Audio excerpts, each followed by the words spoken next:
اس کے بعد لوگوں کے سامنے بیٹھ کر فتوے دیں اور بیان کریں۔ اور اس کے بعد ایک بڑی لطیف بات، آپ کا دل کھل جائے اور خوش ہو جائے، جس کو آج بنایا جاتا ہے۔ مجھے کسی صاحب نے، ایک مفتی صاحب ہے، انہوں نے ٹیلی فون کیا تھا چند دن پہلے پاکستان سے، سندھ سے، بس تو آپ نے یہ بات کس بنیاد پر کہی؟ تو 45 منٹ گفتگو رہی، میں نے ان کو سارے دلائل سمجھائے، میں نے کہا فلاں فلاں فلاں کتاب آپ کو بتا رہا ہوں، ان سے یہ باتیں نہیں کی، میں نے کہا فلاں فلاں کتاب پڑھ لیں ہماری، اور ان کتابوں کو پڑھ کے پھر جس شخص کا مسئلہ ہے کہ اس کا قول، اس نے یہ کہا تھا وہ کافر ہوا، واجب القتل تھا یا نہیں تھا، اس کے بعد اس کے اقوال کو پڑھ لیں اور مجھے پھر کال بیک کریں، پھر مجھے بتائیں ایمانداری سے ان کتابوں کو پڑھنے کے بعد آپ کی رائے کیا ہے۔ کو پونا گھنٹہ گفتگو کے بعد جب میں نے یہ باتیں ان کو اصرار سے کہہ لی بار بار، تو مجھے وہ کہنے لگے علم کو چھوڑیں، تحقیق کو چھوڑیں، بتائیں عشق کیا کہتا ہے۔ میں نے کہا استغفر اللہ العظیم،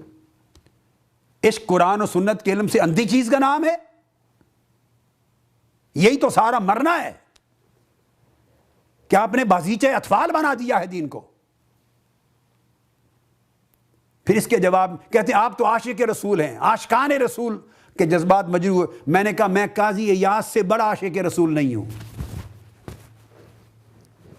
میں جتنا بھی عاشق رسول ہوں قاضی ایاز سے چھوٹا ہوں، میں مراکش جا کے ان کے مزار کے قدموں کو چومتا ہوں، ان کے عشق رسول کی عظمت کی گرد کو بھی نہیں پہنچتا، میں ان سے بڑا عاشق رسول نہیں۔ میں نے کہا ان کی کتاب ہی پڑھ لیں، فصلیں میں نے بتا دی، آپ کو بھی پڑھاؤں گا، وہ میں ساری فصل پڑھاؤں گا، اور اس کے بعد مجھے کال کر کے بتا دیں کہ جو کچھ میں نے کہا درست ہے، یہ غلط ہے، صرف اتنا کام کر لیں۔ انہوں نے کہا چھوڑیے کتابوں کو، دیکھی ہوئی ہیں، عشق کیا کہتا ہے۔ اب اس عشق کا جواب سن لیں، امام ابن عابدین نے دیا ہے۔ ہم نے ہر چیز کو اپنی ذوق اور اپنی مرضی کے مطابق بنا کے گھڑ لیا ہے سارا۔ امام ابن عابدین نے عشق کو بھی لیا ہے یہاں، یہ آپ کی دلچسپی کی چیز ہوگی۔ اور امام ابن صفحہ 344 پر پھر امام ابن عابدین کہتے ہیں فعلینا، آپ سنیے توجہ سے، بڑی ایمان افروز جملہ آ رہا ہے۔ فرماتے امام ابن عابدین فعلینا ان نتوقف ولا نقول،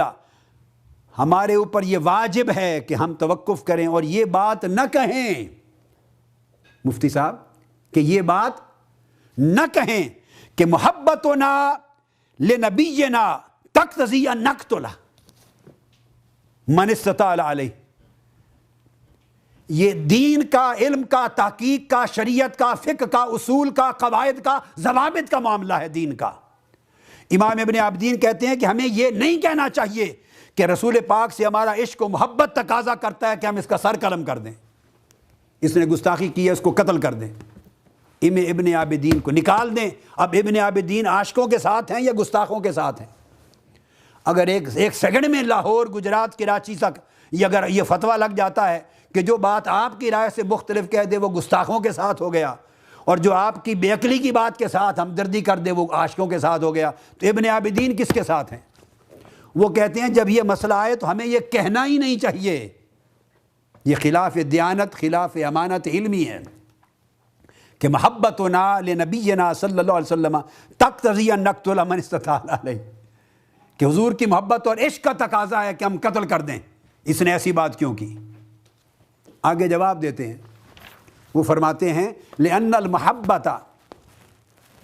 شرطها الاتباع ولا الابتداع،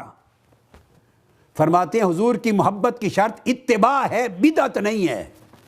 یعنی نئے فتنے گھڑ لینا، اپنی حسب منشا نئے مسئلے گھڑ لینا، یہ ابتداء بدعت سے انہوں نے کیا۔ فرمایا حضور کی محبت ابتداء نئے فتنے گھڑنے کو نہیں چاہتی، حضور کی محبت حضور کا اتباع چاہتی ہے، دین کی صحیح پیروی ہونی چاہیے ان قواعد اور ضوابط کے مطابق جو ائمہ نے ہمیں دی ہیں۔ پھر صفحہ 345 کی اوپر والی پہلی سطر پہ جاری رکھتے ہوئے امام ابن عابدین لکھتے ہیں فَإِنَّنَا نَخْشَىٰ، اب حضور کا عشق کیا ہے؟ کہتے ہیں اگر حضور کا عشق اور محبت ہے تو پھر ہمارا اس محبت کا تقاضا یہ ہے فَإِنَّنَا نَخْشَىٰ أَن يَكُونَ صلی اللہ علیہ وسلم أَوَّلُ مَن يَسْأَلُنَا عَن دَمِهِ يَوْمَ الْقِيَامَةِ فَالْوَاجِبُ عَلَيْنَا الْكَفُّ عَنْهُ۔ اگر عاشق رسول کا بننا ہے تو پھر یوں سوچو، ڈرو کسی کو کافر قرار دے کے ناحق قتل کروانا، اگر عاشق رسول ہونے کا دعویٰ کرتے ہو تو پھر ڈرو اس لمحے سے کہ قیامت کے دن جب میں اپنے مصطفیٰ کے سامنے کھڑا ہوں گا، اپنے آقا کے سامنے، تو کہیں پہلا سوال ہی میرے آقا نے مجھ سے نہ کر لیا، او مولوی تم نے میری امت کے گناہگار شخص کو بلا وجہ کافر بنا کے قتل کرا دیا، تمہیں شرم نہیں آئی؟ فرمایا اگر پہلا سوال حضور نے یہ کر دیا تو کیا جواب دو گے؟ اگر عشق رسول ہے تو یوں سوچنا چاہیے۔ اب یہ میرے جملے نہیں ہیں، یہ میں نے لفظ بلفظ امام ابن عابدین کے کہے ہیں، جس نے جو کچھ کہنا ہو ابن عابدین کو کہے، میں تو ناقل ہوں۔ پھر اپنی تحریک کو کامیاب کرنے کے لیے نکل جاؤ مذہب حنفی سے،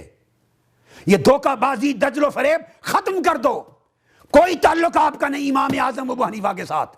ائمہ احناف کے ساتھ، ائمہ محدثین کے ساتھ، فقہاء مجتہدین کے ساتھ۔ قوم کو اپنی جہالت کے ساتھ گمراہ کرنا اور ہوس نفس کو دین کا نام دینا اور بغیر علم تحقیق کو عشق کا نام دینا اور حضور کے دین کی حرمتوں کو پامال کرنا گلی کوچوں میں لا کر، اور پوری دنیا میں حضور کے دین کا اور حدود کا احکام کا مذاق اڑانا۔ اگر آقا نے پوچھ لیا آپ سے میرے عشق کا دعویٰ کرنے والوں، تمہارے ذمہ داری یہ تھی کہ جو کافر نہیں اسے کافر بنا کے قتل کراتے پھرو، یہ عشق ہے؟ اگر آقا علیہ السلام نے پہلا سوال ہی تم سے یہ کر لیا تو کیا جواب دو گے؟ فرماتے ہیں جب کوئی مسلمان ہو تو زبان کو روکو جب تک وہ شریعت کے ان تمام قواعد پر بغیر شک کے، بغیر احتمال کے، بغیر امکان تعویل کے، بغیر تعارض کے، بغیر اختلاف کے، جب ادلہ شریعہ سے قطعی طور پر بغیر کسی اور احتمال کے جب تک کافر ثابت نہ ہو جائے کہ وہ ہر شک زائل ہو اور اس کے اسلام کا زوال کر دے، اس وقت تک کسی کے اوپر فتویٰ نہ دو۔ اگر لگا دیا تو پھر فرماتے ہیں کہ رہ گئے کہ اس کے دل میں کیا تھا، اس کی نیت کیا تھی، تو فرمایا کہ اس کے امر کو الی عالم سرائر چھوڑ دو، اس کی دلوں کی بات اللہ پر چھوڑ دو، اللہ بہتر جانتا ہے کہ اس کے یہ کہتے ہوئے دل میں کیا تھا۔ ہاں اگر گستاخی صریح ثابت ہو جائے پھر کسی نیت کا اعتبار نہیں ہے، پھر کوئی احتمال نہیں ہے، پھر کوئی تعویل نہیں ہے۔ میں اس پر آؤں گا، چونکہ اس کی اگلی بحث ہماری آ رہی ہے گستاخی کیا ہوتی ہے، کیسے بنتی ہے۔ اگر صحیح کلمہ سے صریح گستاخی ثابت ہو جائے پھر کوئی تعویل نہیں، کوئی احتمال نہیں، کوئی شک، کوئی مسئلہ ہی نہیں، ہر چیز اڑ جاتی ہے۔ اگر صراحتاً حضور کی شان اقدس میں گستاخی اس نے کر دی ہو ڈائریکٹ یا انڈائریکٹ، اور اگر وہ نہیں ہے اور آپ احتمال کے ساتھ کر رہے ہیں معنی اور تعویل کے ساتھ کر رہے ہیں اور کھینچ کر اطلاق کرتے پھرتے ہیں، جبکہ اس پورے قول کے کئی معنی، کئی احتمال غلط یا صحیح، اس کی جہالت، اس کی پاگل پن، اس کا گدھا پن، اس کی بے وقوفی جو چاہے بنا لیں، اس کا فسق، فجور، 100 احتمال بنتے ہوں، تو ان میں کفر کے احتمال کو لے کے واجب القتل کر دینا یہ حضور کا عشق بھی نہیں اور حضور کے دین کا علم بھی نہیں۔ یہ انہوں نے آخری فیصلہ کیا کہ یہ قلبی نیت عالم سرائر کو چھوڑ دیں، وہ آپ فیصلے نہ کریں اس پر۔ اب یہ بیان کر لینے کے بعد اب ہم آتے ہیں اس چیز پر کہ اہانت رسول کیا ہوتی ہے۔